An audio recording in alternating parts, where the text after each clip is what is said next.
Tayo po ay magpapatuloy dito po sa ating pinag-aaralan sa book ng Psalms. At nandito na po tayo. Malapit na tayong matapos.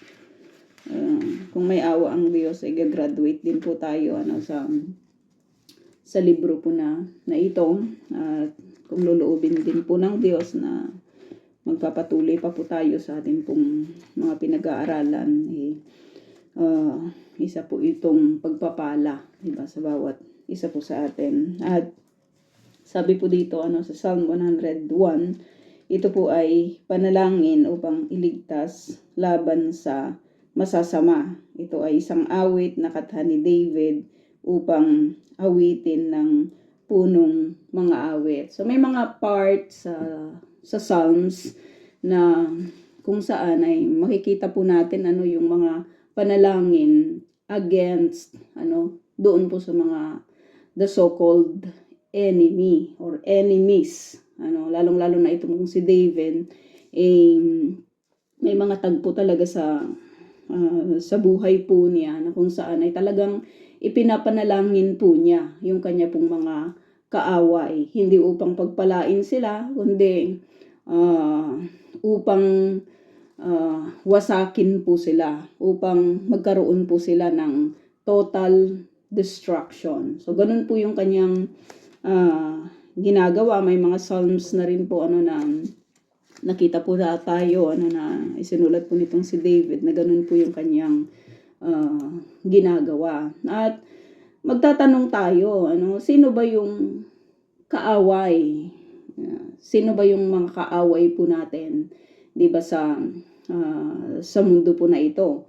At maaring ito po ay tumutukoy sa isang tao o grupo, 'di ba? O yung mga bagay na kalaban, katunggali, nagdudulot ng panganib, or yung pagtutunggali sa buhay natin. At maaring ito po ay nakita rin po natin ito, 'di ba, sa buhay po nitong si David, na tayong mga Kristiyano very familiar po tayo sa the so-called enemy. Kilala po natin siya, Ito ay hindi lamang po tumutukoy sa sinasabing kaaway ng espiritu o yung sinasabing spiritual enemy na minsan lagi na lang nating pinagkakasalanan ang diablo, si Satanas lagi yung ating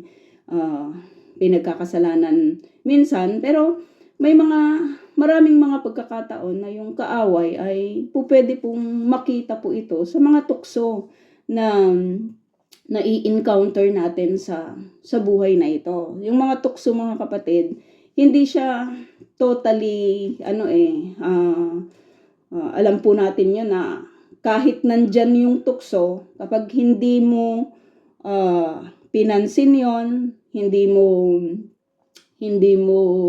pinasok yon, di ba? Hindi mo grinab yon, hindi mo niyakap yung tukso, hindi po yun maituturing, di ba, na kasalanan. Kasi kaya nagkakasala po yung tao dahil nahuhulog po siya, di ba, sa tukso. At alam din po natin na yung tukso, hindi siya dumarating na pangit kaagad siya.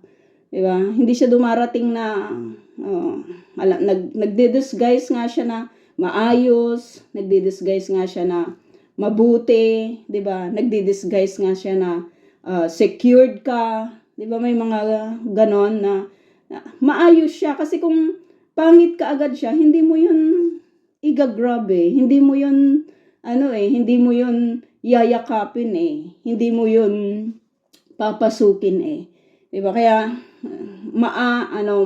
makikita ang mga kaaway, 'di ba, maaring sa pamamagitan, 'di ba, ng mga tukso. At ito lagi natin itong nai-encounter, 'di ba, sa buhay po natin. Laging may ganon na tukso, kasi tinitignan, 'di ba, ano ba yung panghahawakan mo? Ano ba yung daan na tatahakin mo? Kahit nandyan po yung tukso, anong tawag doon, padaan-daan sa harapan mo. Pero kapag hindi mo yun grinab, hindi mo yun niyakap, di ba? Hindi mo yun kinuha, hindi ka mahuhulog sa tukso. Kasi ang purpose naman lagi ng tukso, di ba, ay upang linlangin tayo. Ang purpose lagi ng tukso ay upang ibagsak ang isang tao na may connection, di ba, sa Panginoon. So dapat alam po natin, no, maging familiar po tayo sa mga tukso na nai-encounter po natin, lalong-lalo na sa tao. Pagdating po sa tao, no, dapat kilalanin natin, no, yung mga tao po na ito, ano ba yung purpose nila sa buhay po natin. Kasi kung titignan mo, kahit doon po sa mga kahit doon sa mga lagi po nilang ginagawa, kahit doon sa kanilang mga isinishare, 'di ba, sa social media, sino ba yung mga followers ng mga tao po na ito? Sino ba yung mga fina-follow niya? 'Di ba? Makikita po natin doon kung anong klase ng tao, yung tao po na ito na nais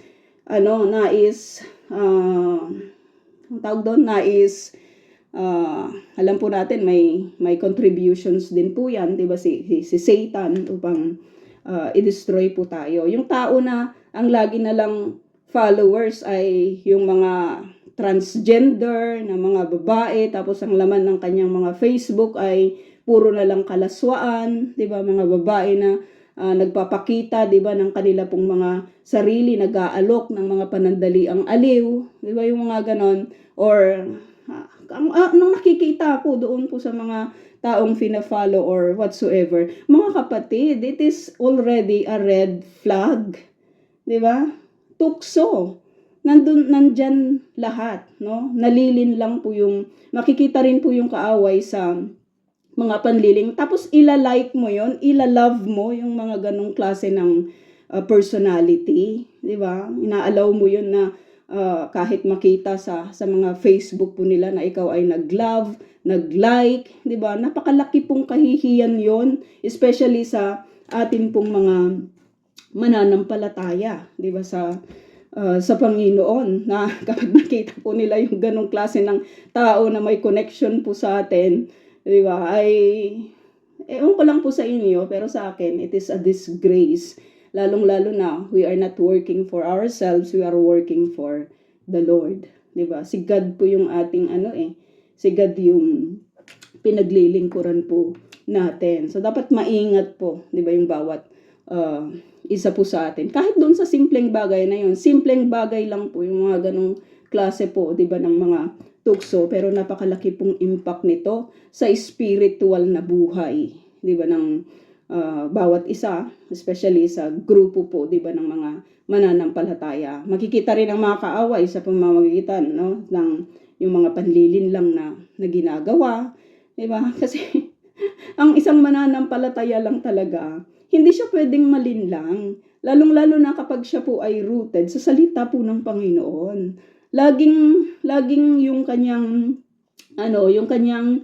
isipan ay doon po sa truth, 'di ba, ng Lord. So hindi siya po pwedeng ibagsak, 'di ba, ng kaaway, dahil merong salita ng Panginoon na nagga-guide po sa kanya. At makikita rin yung mga kaaway sa, sabi dito, 'di ba, na pagsira sa pananampalataya.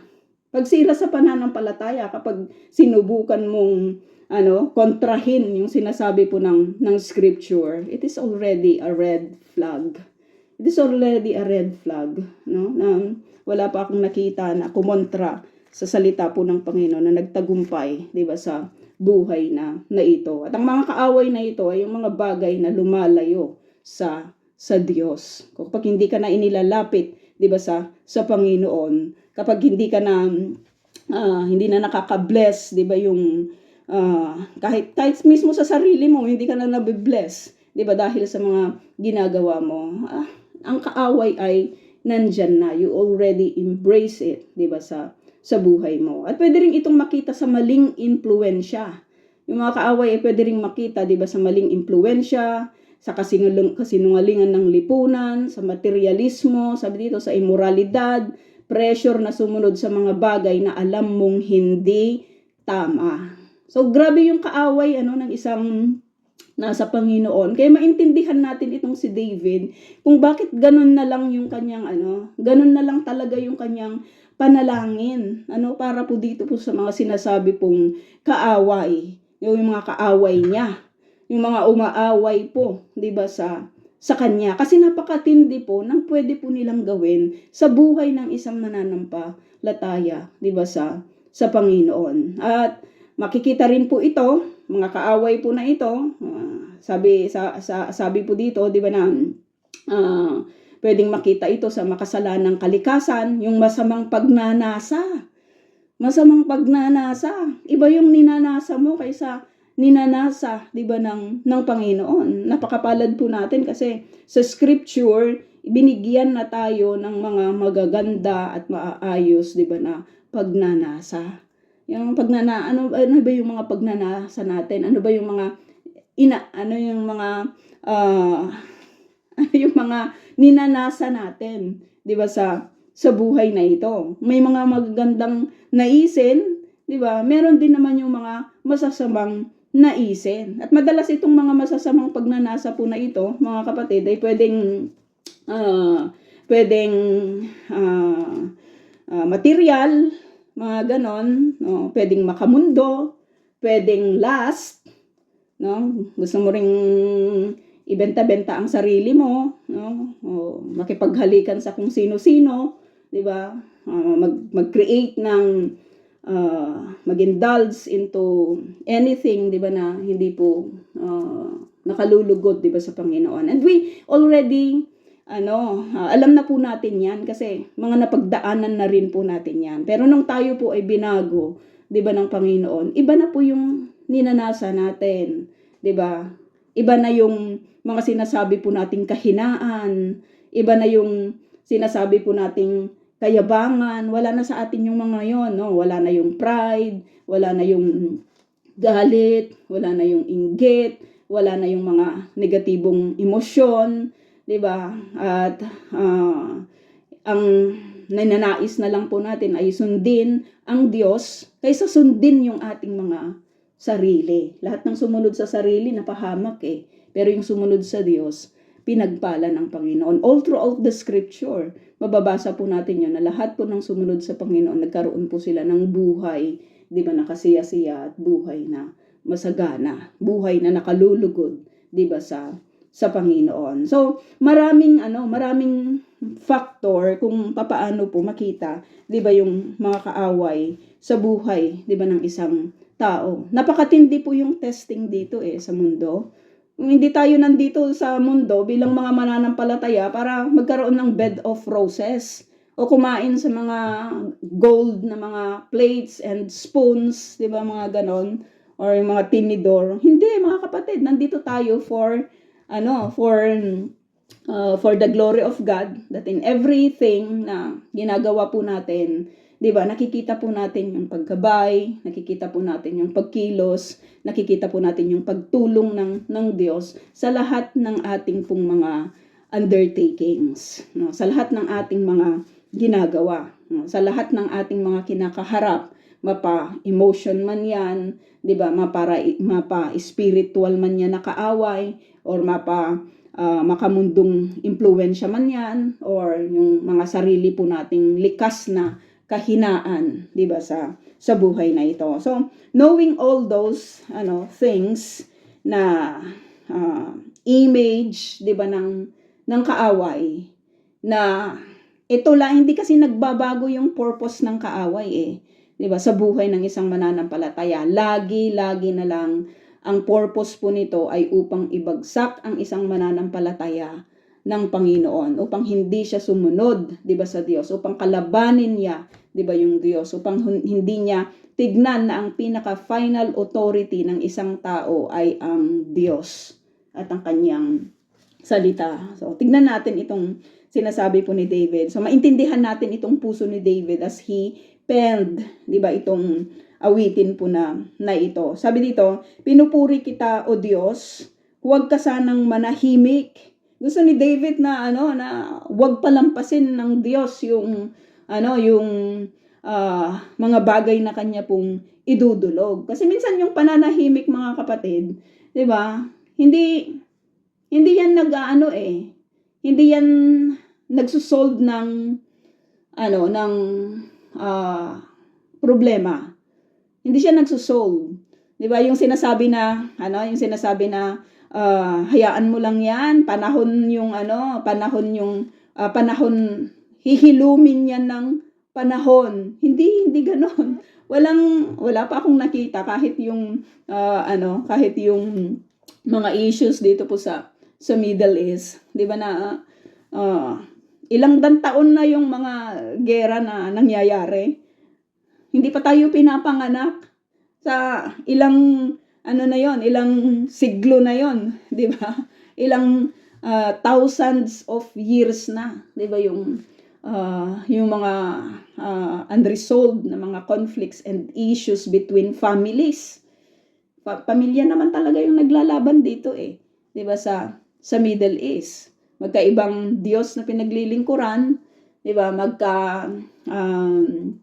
Magkaibang claim sa land po na ito, at yung kahabaan po ng panahon, hindi niya na-resolve yung kanila pong conflict. Alam po natin, tayong mga mananampalataya, alam natin na ang magre-resolve, 'di ba, ng kapayapaan ay walang iba kundi ang Prince of Peace. Walang iba kundi ang Panginoong Jesus. Siya lang talaga Kaya kapag ang isang tao nakakonekta po siya sa Panginoon, 'di ba? Nakikita po natin na mapa-Arab ka man, mapa-Hudyo ka man, 'di ba? Nagkakaisa po sila dahil sa Panginoong Jesus. Nagkakaroon po sila, 'di ba, ng kapayapaan dahil po sa Panginoong Jesus. So napakalaki po ng role, 'di ba, ng Diyos. Napakalaki po ng role ng Panginoong Jesus sa mga issues dito po sa Middle East, Sabi, huwag ka sanang manahimik. Ako ngayoy nilulusob niyong mga malulupit. Ang kagandahan lang nitong si David, mga kapatid, he has the resources, 'di ba? Magaling siyang mandirigma. Alam po natin, magaling siya sa lahat ng bagay. Malakas siya. Marami siyang, kahit nga si Goliath, 'di ba, hindi siya natatakot. Wala siyang pagkatakot sa kahit na sino man na mga kaaway, 'di ba? Lalo-lalo na yung mga umaaway po sa Diyos, 'di ba, na kanya pong pinaglilingkuran. Pero what is in David? What is good dito po sa tao po na ito? Itong mga hinaing po niya, itong mga hinihiling po niya para po sa kanyang mga kaaway ay hindi po niya ipinut, 'di ba, sa kanya pong sariling mga kamay, kundi ibinigay po niya ito, 'di ba, sa Panginoon sa pamamagitan po ng panalangin. Sabing ganoon, ako ngayon nilulusob niyong mga malulupit. Kaya ko namang labanan yung mga yun 'di ba? Kaya ko silang pagpapatayin. Kaya ko silang itumba, 'di ba? Magaling ako sa strategy. Si Goliath nga ay hindi ko yun inatrasan. Pwedeng sabihin po ni David yun Marami rin akong mga pinagtagumpay na mga labanan. Kaya ko yun Pero dito makikita natin itong si David, nilalapit po niya, 'di ba, sa Panginoon. Sino yung mga taong ito na hindi lang sila basta malulupit, pero sabi dito, mga taong sinungaling na manira lang ang nais. Mga taong sinungaling na manira lang ang nais. Kay rami ng sinasabing pangungusap na di tunay, kinakalaban nga ako kahit walang madahilan.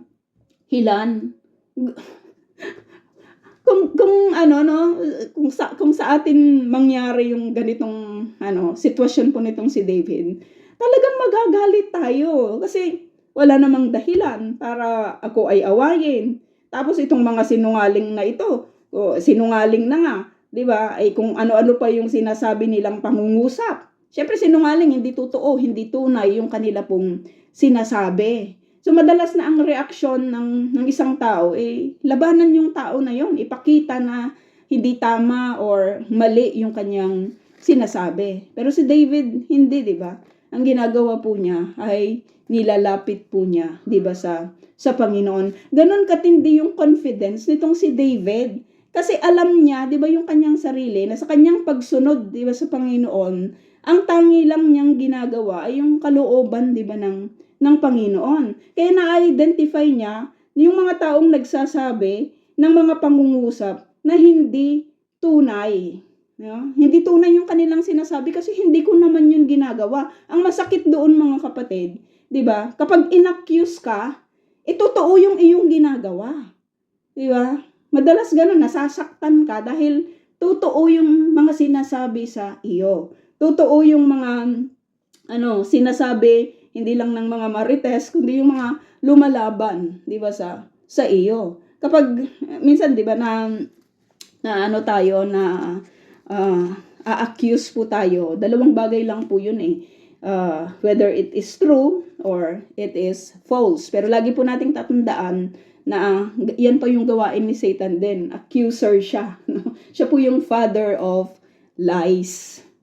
Siya yung ama, di ba, ng kasinungalingan. At wala siyang ginagawa kung hindi mag-accuse. Buti na lang itong si David, sabi niya, hindi totoo yung kanilang sinasabi. Si Job din, ganun ang sinasabi niya. Hindi totoo yun. Walang katotohanan yun, di ba? Pero nilalapit po nila ito, di ba, sa Panginoon, no? Kaya dito pa lang makikita po natin na dapat binabantayan ng isang mananampalataya ng Diyos yung kanyang buhay, 'di ba? Para kahit i-accuse siya, alam niya na hindi ito totoo. Oo, masakit po ito, 'di ba? Na i-accuse ka sa hindi po totoo, pero alam ng Diyos na hindi totoo yung yung mga sinasabi nila sa iyo. At walang magiging no? Hindi ito magiging wala itong magiging epekto, 'di ba, sa buhay mo, kasi the truth will prevail. Ang katotohanan ay mabubunyag, no, sa sarili po niyang kapanahunan, no, sa sarili niyang kapanahunan. Makikita mo, 'di ba, yung isang buhay ng isang tao kapag nagsasabi po siya, 'di ba, ng totoo. Kapag nagsasabi siya ng totoo, kasi ang Diyos, siya po yung author ng truth, no, ibubunyag at ibubunyag po 'yon, 'di ba, ng Panginoon, no? Sabi dito, bagamat sila ay kinakalaban ako kahit walang may dahilan. O nga, ano nga yung pwede mong idahilan? Bakit mo kinakalaban itong si David? Bakit kinakalaban itong si David? Yung bang pagsunod niya sa Panginoon? 'Di ba? Yung bang pagtalima niya, 'di ba, sa mga utos, 'di ba, ng Diyos, kaya siya nilalabanan. Madalas ganyan, yung kahit sa buhay po natin, ganyan yung battle natin dahil sumusunod po tayo, 'di ba, sa Panginoon, kaya kinokontra tayo, nilalabanan po tayo, pero hindi po tayo nag-iisa, kasi kahit si David, napagdaanan po niya, 'di ba, yung mga bagay na ito. Sabi dito, bagamat sila'y minahal ko, so that means to say, itong mga tao po na ito, may mga tao po na kumakalaban po dito po kay David na malapit sa kanya. At maintindihan din po natin kasi even Absalom, na anak niya na talagang iniibig, minamahal, 'di ba, ay kanya pong nilabanan, 'di ba, si David. Grabe yung ginawa ni Absalom. Grabe lang talaga yung rebellion na kanyang ginawa, 'di ba, sa sarili po niyang ama. At maging doon sa kung ano pa yung mga pinaggagawa niya, 'di ba? Kahit yung mga concubines, yung mga asa-asawa, 'di ba, ng kanyang ama, grabe po yung kanyang paglapastangan sa dignidad, 'di ba, ng kanyang ama, no? Sabi dito, bagamat sila'y minahal ko, ito yung masakit kapag mahal mo yung isang tao, 'di ba? Na alam mo yun, kapag nandun pa yung pain, mas masasaktan ka kasi kapag malapit sa iyo, 'di ba? Or mahal mo yung isang tao, tapos kakalabanin ka, i-accuse ka, 'di ba? Magkaiba po yung accuse versus doon po sa corrections, no? Accuse versus doon po sa correction. Kapag ina-accuse po tayo, anong purpose ng mga pag-accuse po na iyon, no? Ito ba ay sirain tayo, o ito ba ay yung purpose po nito, di ba, ay upang i-correct po tayo. Sabi dito, masama rin ang paratang kahit yung mga minahal ko. Ang sama din ng paratang sa akin, sabi ni David. Kahit ko pa idalangin, masama pa rin yaong bintang. Masama pa rin yaong bintang. Ginawa ko na yung lahat. Ginawa ko na yung lahat sa mga tao na ito. Pero bakit ganun yung kanilang response? Yun kasi yung hindi natin kayang kontrolin, di ba mga kapatid? Ang kaya nating kontrolin kung ano yung pwede nating gawin. Di ba? Pero yung response ng tao, doon sa ginawa po natin, hindi na po natin yun control. No? Kontrolado na po nila yon. Kaya yung magiging resulta po nun ay hindi rin po natin control. Pero nagpapasalamat tayo sa Panginoon kasi ang Diyos na nakakakita po sa mga bagay po na yon, eh, siya po yung may hawak. Siya po yung may control. No? Siya yung may control. Sabi dito, sa mabuting ginawa ko, iginanti ay masama. Subukan nyo yon. Buti-buti ng ginawa mo, di ba? Nagsakripisyo ka. Lahat na lang ay ginawa mo. Halos hindi ka nakabili ng kahit ano mo, di ba? Kahit tsinelas mo, may mga ganun eh. Dahil iniisip mo yung kabutihan ng mga tao na minahal mo or minamahal mo. Tapos, ang ginanti ay masama. So, ang sakit-sakit nun. Kahit sa part ni David, sabi niya, masakit yun. Kaya ko silang gantihan, masama sa masama. 'Di ba? Mabuti sa mabuti, masama sa masama. Pero hindi niya 'yon ginawa. Anong ginagawa ni David? Ito, nagsusulat siya, nananalangin siya sa Panginoon, ipinagkakatiwala niya, 'di ba, sa Diyos. Sa mabuting ginawa ko, iginanti ay masama. Kapalit ng pag-ibig ko ay galit at alipusta. Galit ay alipusta. So, grabe din yung experience po nitong si David. May mga tagpo rin po ba sa buhay natin, mga kapatid? Siguro, ito po yung ating i-share po mamaya. No? May mga tagpo rin po ba sa buhay po natin na ganito yung ginawa sa atin. No? Masama yung ipinaratang, di ba? Masama yung bintang, iginanti yung masama, di ba? Tapos ang kapalit ng pag-ibig mo na ibinigay sa kanila ay galit at alipusta. So maybe we can share later kung ano po ito at paano po tayo tinulungan, di ba, ng Diyos. Sabi dito, ang itapat mo sa kanya ay masama ring tulad niya. Kakatuwa itong si David, diba? When we go to the New Testament, makikita rin po natin yung tinuro po ng Panginoon, diba, na love your enemies. Wag mong, do not harm, diba? Yung enemies mo. Pero dito makikita po natin na itong mga bagay po na ito na nasa puso po ni David, hindi niya physical na ginawa ito, kundi ipinagkatiwala niya, 'di ba, sa Panginoon. Masarap din kasi yung merong kang napagsasabihan na mga hinaing mo, yung mga ganitong klase ng mga hinaing, sino ang pwedeng makaintindi maliban sa Panginoon? Sino ang pwedeng makaintindi maliban sa isang tao na punong-puno po, 'di ba, ng pag-ibig at pagmamahal, 'di ba, sa Panginoon. Yung mga tao na talagang katulad po nitong si David na kahit hindi po maayos din yung kanyang naging paglakad sa Panginoon, lagi po siyang bumabalik, 'di ba, sa Diyos, no? Ang itapat mo sa kanya ay masama ring tulad niya. Sabi dito, kaaway ay pausigin ng magtamo ng parusa. Sinasabi niya ito sa Panginoon, no? Katuwa lang talaga siya, na kaya po niyang sabihin ito sa Lord, na dito makikita po natin kung gaano po siya kalapit, gaano po kalapit yung relasyon niya, 'di ba, sa Panginoon, no? Yung alam mo yun, yung hindi niya hinahide yung mga bagay na ito, no? Lahat ng nararanasan niya, lahat ng nararamdaman niya ay kanya pong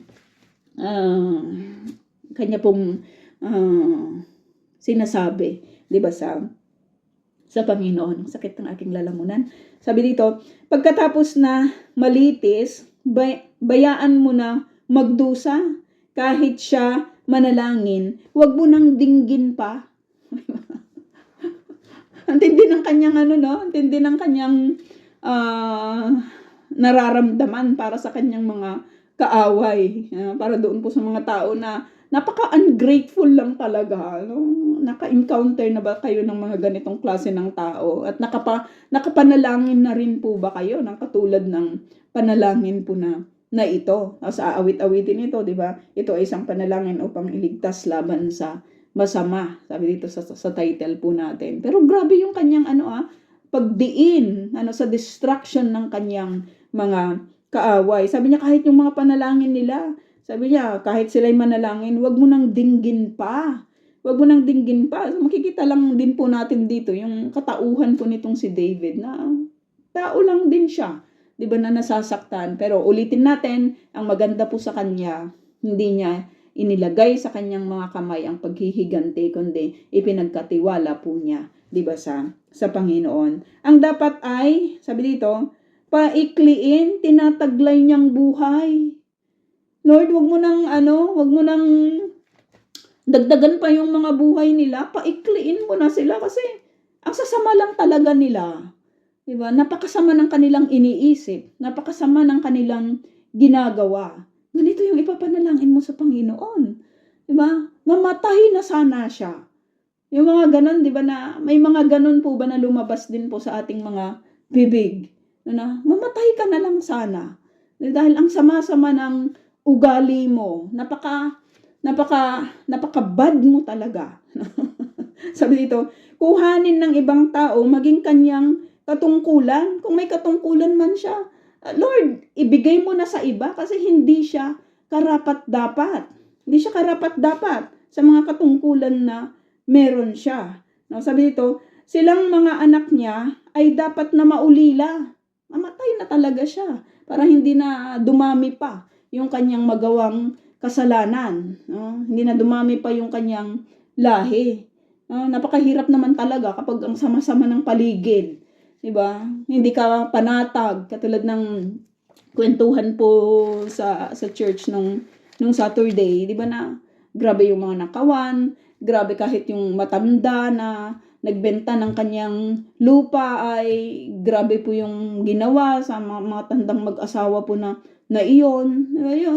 Yung mga ganong klase ng yung hindi mo maintindihan na parang 5-5 na lang, 'di ba, yung buhay. Wala nang halaga yung buhay kung pumatay po yung mga tao. At maintindihan din po natin yan, 'di ba mga kapatid, nung panahon ng October 7. Hindi ko lang talaga yung kayang panuurin. Hindi ko, magpasa hanggang ngayon, hindi ko pa pinapanood yung kung ano po yung ginawa ng mga kaaway, no? Nung pumasok po sila dito po sa Israel. Hindi ko kaya. No? Hindi ko kayang tignan ang mga karumal-dumal na ginagawa ng masama. So, maintindihan natin itong si David, no? Sabi niya, Lord, wag mo nang pahabain pa yung kanilang buhay. Maulila yung mga nila, yung mga anak nila ay maulila. Dapat, sabi dito na maulila, bayaan mong maging byuda itong giliw nilang ina. Kasi pag naging byuda ka sa mga kapanahonan na yon, napakahirap po, 'di ba, ng magiging kalagayan ng isang byuda. Lalong-lalo na kapag yung kanya pong mga kamag-anak or yung kanya pong pamilya ay hindi po siya susuportahan, no? Hindi siya bibigyan, 'di ba, kasi ang maging byuda, 'di ba, sa mga kapanahunan po na 'yon ay curse. Isa itong sumpa, 'di ba, sa isang pamilya, no? Sabi dito, bayaan ang mga supling maglakad at mamalimos sa nawasak na tahanan, palayasin silang lubos. Grabe yung grabe talaga yung sakit na nararamdaman nitong si David sa mga sinungaling, no? Sa mga taong napaka-ungrateful sa buhay. Nakakahawa po yun eh. Nakakahawa yung pagiging ungrateful, kapag ang grateful na mga tao yung lagi mong kausap, lagi mong kasama, di ba? Wala man lang, magkaiba lang talaga, no? Kapag mga mananampalataya yung lagi mong kasama, kapag mananampalataya yung lagi mong kausap, marami kang mai-encourage ka marami kang matututunan. Pero yung mga tao na walang pagmamahal sa Panginoon, ano yung pwede niyong pag-usapan? Diba? Ano yung pwede ninyong maging ground, 'di ba, ng inyong communication maliban sa mga makumundo, 'di ba, na mga bagay, no? Sabi dito, ang lahat ng yaman niya ay ilitin ng nagpautang. Grabe. Agawan ng ibang tao ang bunga ng pagpapagal. So ito yung nasa puso niya. Ito yung nasa puso nitong si David. Pero isinasubmit po niya ito sa Panginoon. Hindi dahil sa inuutusan po niya yung Diyos, pero ito yung laman ng puso niya na inilalapit po niya sa Panginoon. At ang desisyon ay nasa Diyos pa rin. No, nasa Panginoon pa rin kung ano ba yung kanyang gagawin. Pero alam po natin, 'di ba, na ito yung napakaganda sa Panginoon po natin, na kapag alam po niyang nahihirapan po tayo, siya yung a help in times of need. Lagi po siyang tumutulong, no? Pag sinabi na hirap itong kaya kahit sa buhay po nitong si David, makita po natin na lagi pong may tulong na ibinibigay po sa kanya ang Diyos. Sapagkat sa ganito pong klase ng buhay po niya, na lahat na lang ay kanyang inilalapit, 'di ba, sa Panginoon. No, kaya yung tulong ng Diyos ay lagi ding open, 'di ba, para po sa kanya. Sabi dito, hindi siya nararapat kahabagan nino paman. Kahit anak na ulila, sa hirap ay pabayaan. Kahit anak na ulila, sa hirap ay pabayaan. Pati ang kanya't lahi ay bayaang mamatay. Sa sunod na lahi niya, ngalan niya ay maparam, mawala yung kanyang hindi na siya gugunitain. Kasi ang hirap namang gunitain ng masama. Nasubukan na ba? Madalas, di ba, yung mga mabubuting tao yung ating ginugunita. Pero yung mga masasama, anong pain lang kasi yung dulot nila, di ba, kapag ginugunita. Parang bumabalik yung sakit kapag ginugunita po natin yung mga masasamang tao, di ba, na dumaan sa atin pong mga buhay. Pain, bumabalik yung pain. Kaya sabi nitong si David, huwag nang gunitain, no? Pati ang kanya't lahi ay bayaang mamatay, sa sunod na lahi niya, ngalan niya ay maparam. Gunitain sana ni Yahweh ang sala ng kanyang angkan. Grabe. At ang sala nitong ina ay di dapat malimutan. Kung gugunitain lang siguro ni Yahweh din yung mga pagkakasalan ng ating pong angkan, no? Siguro ang dami-dami ding makikita po doon, no, na mabuti na lang nung tayo po ay naging mananampalataya sa Panginoon, lahat po yun ay na-break na. Lahat ng yon ay tinanggal na, di ba, ng Panginoon.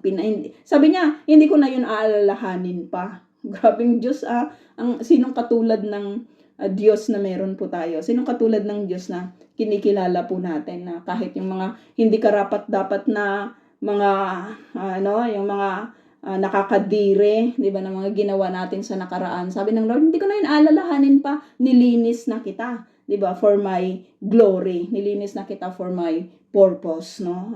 Ang buti lang talaga, di ba, ng Diyos na ito. Sabi dito, wag din sanang malimutan ni Yahweh ang sala nila. Ngunit sila na may mismo ay dapat na malimot na. Talagang si David, no? Sabi dito, pagkat mga taong iyo'y wala namang natulungan. Bagkus pa ay mahirap, inuusig, pinapatay. Sino ba yung mga natulungan ng mga tao na ito? Diba? Wala naman, sabi ni David. Isip-isipin ko, wala naman silang naitulong. Bakit pa sila gugunitain? No? Sabi dito, mahilig sa pagsumpa, kaya dapat nasumpain. Yamang ayaw na magpala, di dapat pagpalain. Ang pagsumpa sa kapwa, sa kanya ay parang damit, kasuotang oras-oras, nagagawa ang magbihis. No? Lagi na lang siyang nag-a-accuse, ina-accuse niya yung, alam mo yung mga tao na gano'n, na wala na silang nakitang mabuti sa iyo, kahit mabuti yung ginawa mo, lagi na lang silang may sinasabi, no? Kapag abroad, di ba? Kapag pabalik-balik sa abroad, di ba, yung mga ganon. Walang ipon, di ba? Lahat na lang ng gagawin mo, pinapagalitan ka, lahat na lang yung ginagawin mo. Mag-post ka man ng picture, meron pa rin silang masasabi, di ba? Pasyal kayo ng pasyal, may mga ganon na-encounter na ba tayo sa buhay po natin. Itong mga tao na ito, wala silang kakontentuhan sa buhay nila. No? Sabi dito, ang lagi nilang ginagawa pag sumpa sa kapwa, sa kanya ay parang damit, no? Parang damit, pwede mong tanggalin, 'di ba? Palitan, no? Pag nakasira na siya ng iba, tanggalin na naman, tapos magsusuot na naman siya ng iba para makapanira naman ng iba pa, no? Kasuotang oras-oras nagagawa ang magbihis. Sanay siya ang ginawin. Katulad ng nasa tubig, tumagos sa buto niya, iyong sumpang parang langis. Sana'y maging kasuotang nakabalot sa katawan na katulad ng sinturong nakabigkis araw-araw. Ang ganitong kaaway ko, sabi ni David, Yahweh, iyong parusahan. Ang ganitong kaaway ko, iyong parusahan. Sino ba naman ang matutuwa? 'Di ba? Kahit naman tayo, siguro hindi natin ikakatuwa kung ganito po yung ginagawa sa atin. 'Di ba, ng mga tao na hindi mo alam kung ano ba talaga yung gusto nila, no, sa sa buhay nila, no? Sa dami ng ginagawa, sinasabing kasamaan. Katulad ng pangako mo, Yahweh, ako ay tulungan. Tulungan mo ako, Yahweh. Tulungan mo ako. Sabi dito, yamang ikay mapagmahal, ako'y ipagtanggol naman, no? Sabi ni David po dito, tulungan mo ako, Yahweh, kasi deserve ko naman na tulungan mo, no? Tulungan mo ako, Yahweh, kasi mabuti naman akong tao. Hindi ganun yung statement nitong si David, ano? Pero sabi niya, tulungan mo ako, Yahweh, yamang ikaw ay mapagmahal. Alam mo yung paghingi ng tulong sa Panginoon dahil siya ay mabuti, dahil siya ay mapagmahal. Kasi kung credits lang, mga kapatid, wala tayo Hindi tayo papasa, 'di ba, sa pamantayan po ng Panginoon. Pero lagi sa paglapit po natin sa Panginoon, lumalapit po tayo dahil siya ay puno ng awa. Lumalapit tayo dahil puno siya ng habag. At ito ay nauunawaan, 'di ba, nitong si David. Yung mga tao na yun, kaya niyang pagpapatayin lahat yun Pero ito yung napakaganda po na ginagawa po ni David. Inililay po niya ito, 'di ba, sa harapan po ng Panginoon. At humihingi po siya, 'di ba, ng tulong sa Diyos. Dahil mabuti po yung Diyos niya, mapagmahal po yung Diyos niya, at kayang ipagtanggol siya ng Diyos na kanyang pinaglilingkuran, no? Na kanyang sinasamba. Minsan ang liit kasi ng tingin ng tao sa Diyos 'di ba? At lagi natin itong sinasabi na kung gaano kaliit ang pagtingin mo sa Diyos, ganun din kaliit ang kaya niyang gawin. Pero kapag malaki po yung pagtingin natin sa Diyos na meron po tayo, malaki din po, 'di ba, yung kanya pong pwedeng gawin, no? Sabi dito, pagkat ako ay mahirap, laging nangangailangan. David, king ka. 'Di ba? Hari ka. Kumbaga, ikaw yung pinakamataas ang posisyon sa land. Pero ang pagtingin nitong si David, 'di ba, sa kanyang sarili, mahirap po siya. Sabi dito, at laging nangangailangan, labis akong naghihirap sa ganitong kalagayan. Kahit nandyan na po sa akin yung lahat, pero kapag ganito naman yung mga taong kasama ko, ganito naman yung mga taong, minsan kasi itong mga marites naman, 'di ba?